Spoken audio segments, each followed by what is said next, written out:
We came here tonight to get started, to co-act ill or get retarded.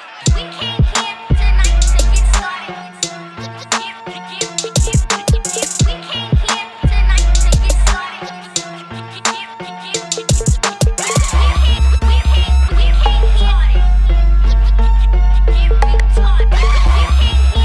tonight to get started, to co-act ill or get retarded. We out here, you know what I'm saying? We're giving away a couple shirts or whatever. But anyways, Support the brand, Yes. follow, rock with us. Six Kings, how y'all doing? We living, overstanding. We're Yes, getting sir. into it, man. And I Okay. wanted to start off by saying that, usually we in high energy, but today, unfortunately, we have to talk about yet another tragedy that has affected the community. Right. It's been a little while since this occurred, but we want to give some respect and praise to Toby Obumseli. Rest in peace. Making sure that we acknowledge, wishes of peace and patience and justice for the family and the friends and those affected, and realize that this was a tragedy. So with that being said, Right. my brother, did you hear about the Toby Obumseli situation? I heard about it. I mean, it's a tragic situation. I don't wish it on anyone. You know what I mean? And for those that don't know, I feel like you'd be better to just let them know, like, the full story and what happened to this young man, because I feel like a lot of people within our community don't know this. And also some of the reactions, and we're gonna get into it in part of the podcast. Some of the reactions I wasn't too cool with. You know what I mean? Yeah. And some of Who was Toby? So Toby, to my understanding, probably like 27-year-old, Yeah. black man, who know? I don't know what he did for a profession. He was an investor. Okay. Yeah, I think he was in business, and I think he Okay. was an investor. The word was that he was doing it kind Okay. of large off crypto. I heard. Oh, all right. I didn't know none of that. Yeah. Okay, so he was, trying to make moves, well, making moves out here. Yeah, Okay, looked like I he was that. getting the bag. Like his Instagram's still up, I believe, but Okay. looked like he was getting to it. Right, okay. And living life. You know what I mean? So he's this businessman, getting to it, doing his thing, and he's dating this model, this OnlyFans model. I mean, that's how the media portrayed it. I'm guessing that's her profession. She don't do nothing but do the OnlyFans. Nothing against the sex work community. You know what I mean? Get it how you live. That's my motto. So with that being said, he was dating this OnlyFans model, and I think they got into an altercation. One thing led into another, and she killed the man. Stabbed him, I believe. Supposedly, she stabbed him while he was asleep. Oh man, But yeah, Courtney Taylor. that's her name. Courtney Taylor stabbed that man. He unfortunately succumbed to his injuries. This was in his apartment in Miami. And so it was a tragedy. And just so we clear, the white girl was treated with kid gloves. She had a mental health situation which got her classified a certain kind of way in Florida, and because of that, she was allowed to be out and free and not charged. She was even confronted by one of the friends, I believe, of the family, maybe potentially a family member, but they confronted her out having drinks, I think with her dad. You can check this out on YouTube, but basically no significant repercussions have come as a result of her killing this man. And so a lot of people are feeling like this is an injustice, another example of racist white supremacy as demonstrated through the legal system. But with that being said, what happened was interesting in this situation is that there was a uncovering, so to speak, of tension between black people and Africans. Yes. because of some tweets that he had let out. Right. What, you want to read some of the tweets? Yeah, let me read some of the tweets. Yeah, bud. they're. I mean, keep in mind these are tweets that went out he's a 17-year-old. Yeah, so kid. these tweets are from 2012. From 2012. The brother was 27 when he died. That means this is 10 years ago. That brother was 17, maybe 18. But Right. so, you know, we can give somewhat of a pass to ignorance, but ignorance is still something that's reprehensible. For sure. And so- I feel like, you know, even at that age, me myself, I feel like you should just know better. You know? Here goes I don't some know of if the he was tweets. trolling, but hey. go ahead. Here goes some of the tweets. OOMF. One of my followers. Yeah. Black girls are born knowing how to shake their ass. Me, honestly, I don't care. They're not my type. Another one says, can't believe OOMF thinks I talk to black girls when I don't. Yeah, he's going to it. He's going too hard. Here's another one. The thirst of black people in college.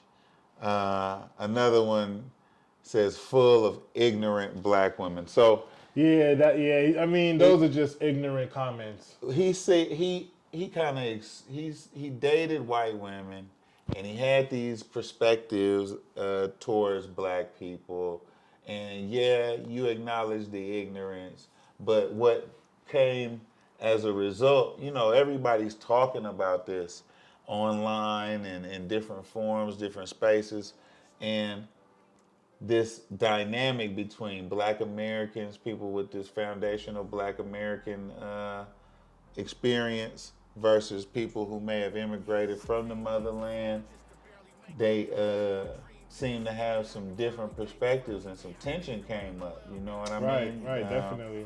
It felt like it was disrespect perceived on both sides. You feel me? Right. So with that being said, man, I think this is a good segue for us to really just have a quick discussion about that dynamic between blacks and Africans and what was going on in this situation. What does it mean in a larger grand scheme? So with that, like, tell me what you heard about the tension.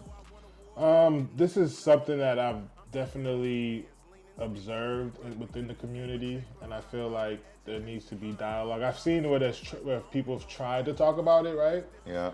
But it just comes off as, you know, people over talking each other, nobody really sitting down and not having accountability and acknowledging what has been put in place before you, you know, and it's just some sense of entitlement in it.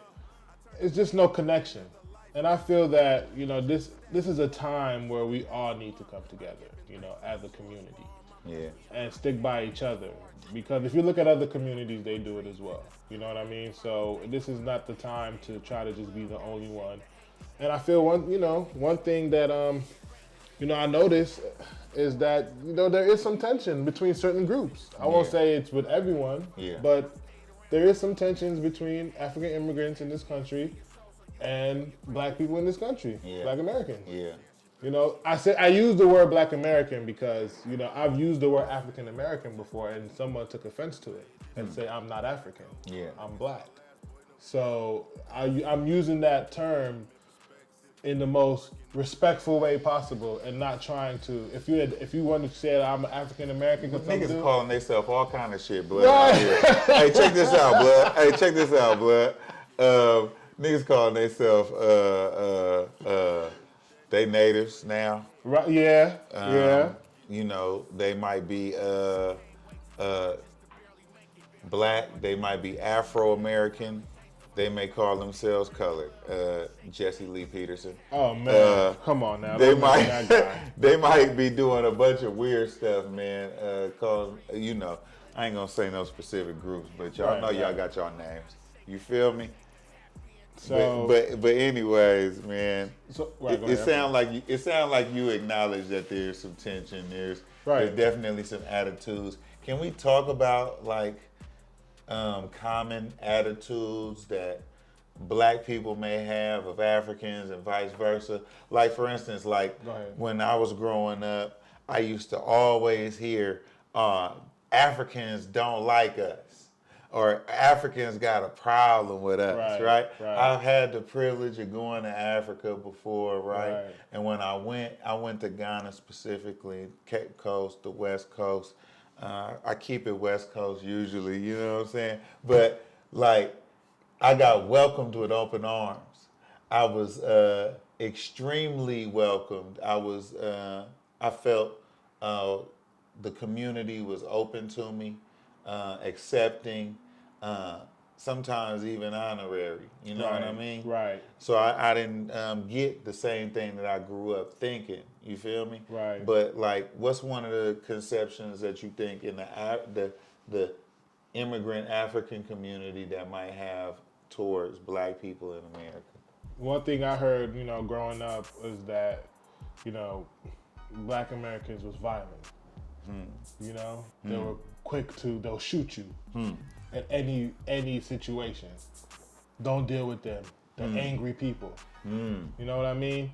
Yeah. And as I got older, I just looked at it like, ignorance is ignorance, regardless of where you're from. Hey, I will say, nigga, you'll be angry too if you worked for free, built the country, That's real. seen the people That's and the real. fruits of your labor, making other people That's rich, real. high off the hog, and all of that. And then right now is a timely conversation because everybody is bringing up reparations. Right. So that's another episode. Right. No, but, for sure. But into this situation between like blacks and Africans that have immigrated or are part of this community, you feel like there's attitudes or hate? Is it or is it love? You feel me? No, this is not the whole community. Because, Yeah. like I said, I in my community and where the people that I mingle with, it's always love. You know, regardless of where you're from. I can attest. It's always love. It's always been love. So this is a select few that I've noticed, and I'm like, huh, you really feel this? Or you really believe this? And you feel like, oh. Nah, you're coming to pillage. You know what I mean? And on the flip side, I'm also noticing, like, oh, well, you're lazy. You're not taking advantage of what's put in front of you. You know what I mean? So I feel that first of all, there needs to be some accountability. Yeah. There needs to be some accountability when it comes to black or African immigrants coming into this country. They need to understand that the black Americans and their ancestors pretty much laid the foundation and put their lives on the line just so you can come out here and get that education you want to get. Come out here and get that job at the tech company or be secretary or whatever it is.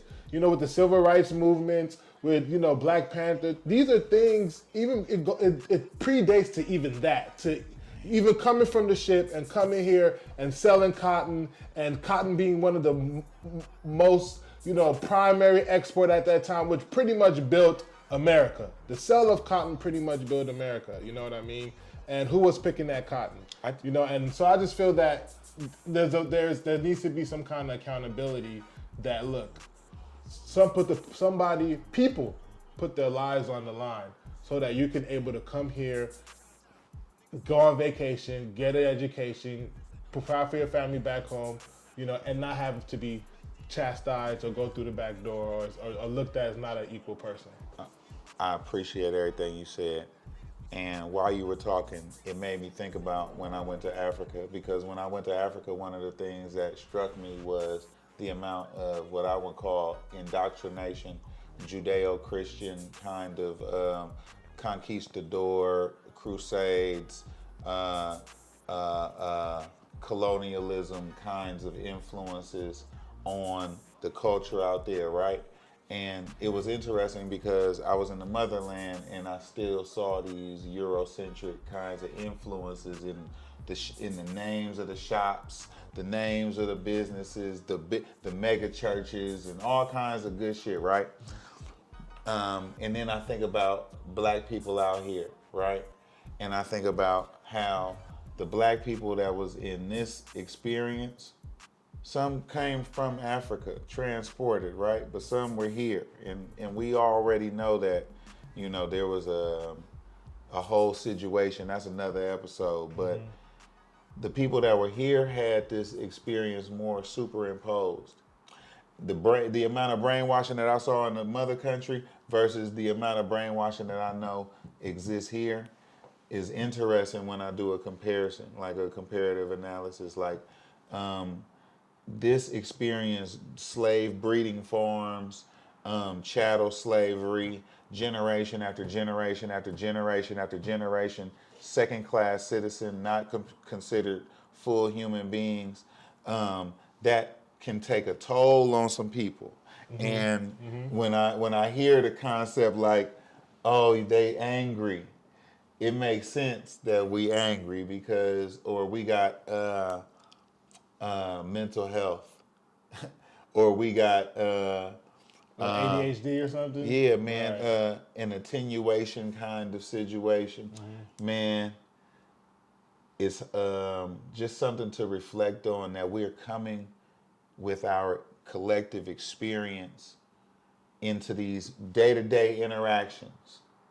So, yeah, you might feel better because you got language on me, or traditional practice, spiritual practice on me, or connection to the motherland through geography, and you be able to trace your lineage throughout, But like out here, over here, a lot of people might not be able to trace their family history, or trace that traditional practice from the people that they come from.